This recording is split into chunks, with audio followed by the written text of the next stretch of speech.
ফিরিকি। লিখেছেন রুমানা বৈশাখী। পড়ছি নাহিদা নিশা। পর্ব 1। আমার বাচ্চাটা পৃথিবী ছেড়ে চলে গিয়েছে আজ 25 দিন। হ্যাঁ, গুনে গুনে ঠিক 25 দিন।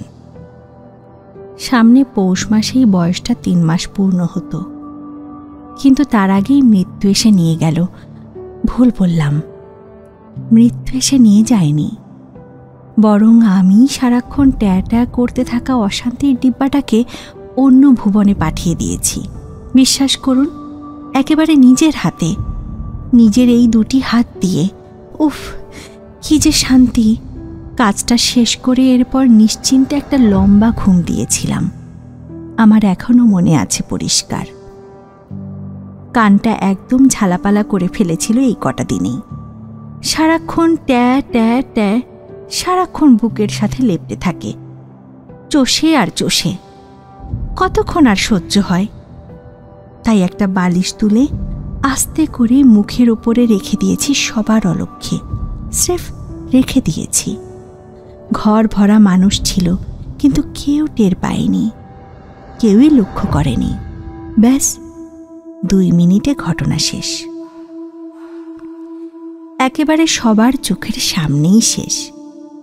সকলেই প্রমাণ, সকলেই রাজসাক্ষী। লোকে ভাবল ঘুমের ভেতরেই দম বন্ধ হয়ে গেছে। ছোট বাচ্চাদের নাকি এমন হয়। গ্রামের মুরব্বীরা বললেন নির্ঘাত জিনভূতের কাজ। পাড়াপড়শি মহিলারা বলল বদনজর লেগেছে গো, বদনজর। আর শাশুড়ি আম্মা আমাকে গালমন্দ করলেন খুব। খানিকক্ষণ চড়থাপ্পড়ও দিলেন, চুলের মুঠি ধরে ছেঁচড়ে বারান্দায় নিয়ে গেলেন। রাগ হচ্ছিল খুব, কিন্তু তারপর বাচ্চার আব্বা যখন উঠোনে আছাড়ি পিছাড়ি দিয়ে কাঁদল, সেটা দেখে মনের ভেতরে একেবারে সব কিছু শান্ত হয়ে গেল আমার। আহ, শেষ কবে এমন শান্তি পেয়েছিলাম বলতে পারি না। বোধহয় তখন, যখন স্কুল শেষ করে এসে আমাদের পদ্মবিলে খুব করে ঝাঁপাতাম বোনদের সাথে।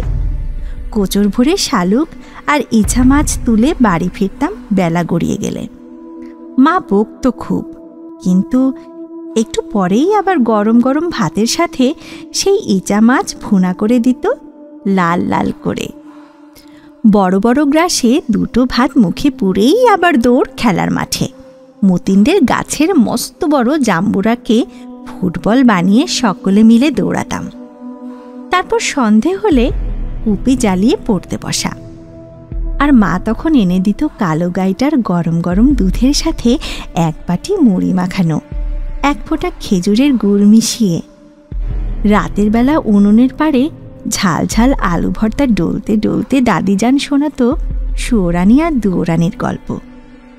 পোড়া মরিচ আর সর্ষের তেল ডলে 1 থালা ভাত খেয়ে 3 বোন গলাগলি করে ঘুমিয়ে পড়তাম আরামে। আহারে, আমার সেই শান্তির দিনগুলি। আহারে, এই তো কদিন আগেও এই শান্তিগুলো সব আমার ছিল, আমার জীবনের অংশ ছিল। সামনে তখন আমার এসএসসি পরীক্ষা। আমি দিনরাত খুব জোরে সোরে লেখাপড়া করি, রাত জেগে জেগে সম্পাদ্য আর উপপাদ্য মুখস্থ করি, পাটিগণিত আর বীজগণিত কষি। স্কুলের স্যারেরা বলতেন আমার নাকি মাথা খুব ভালো। এই স্কুল থেকে যদি একটা ছাত্রীও পাশ করে, সেটা হব আমি। আর আমাদের হেড আপা বলতেন ওনার অনেক স্বপ্ন আমি ডাক্তার হব, আমাদের গ্রামের প্রথম মহিলা ডাক্তার। এবং ঠিক তখনই আব্বা আমাকে বিয়ে করিয়ে দিলেন। আমার পরীক্ষার ঠিক আগে আগে আব্বা আমাকে বিয়ে করিয়ে দিলেন। বিশ্বাস করুন, আমি সত্যি বলছি, ভালো করে কিছু বুঝে ওঠার আগেই আমার বিয়ে হয়ে গেল। একটা অচেনা লোকের সাথে আমার বিয়ে হয়ে গেল। বুড়ো ভাম একটা, বয়স 62, সাদা চুলদারি সব মেহেদি দিয়ে লাল করে রাখে। আর কেউ জিজ্ঞেস করলে বলে তার বয়স নাকি এখনো 40ই হয়নি।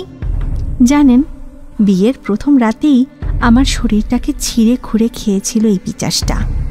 হাম হাম করে খেয়েছিল। কচি মেয়ের শরীর নাকি যৌন সুখে বেশি মজা, বুড়ো হাড়েরও যৌবনে এনে দেয়। করতে করতে বলেছিল নিজেই।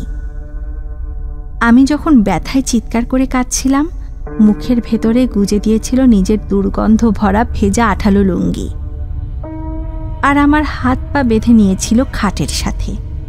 হ্যাঁ, বিশ্বাস করুন, এটাও সত্যি।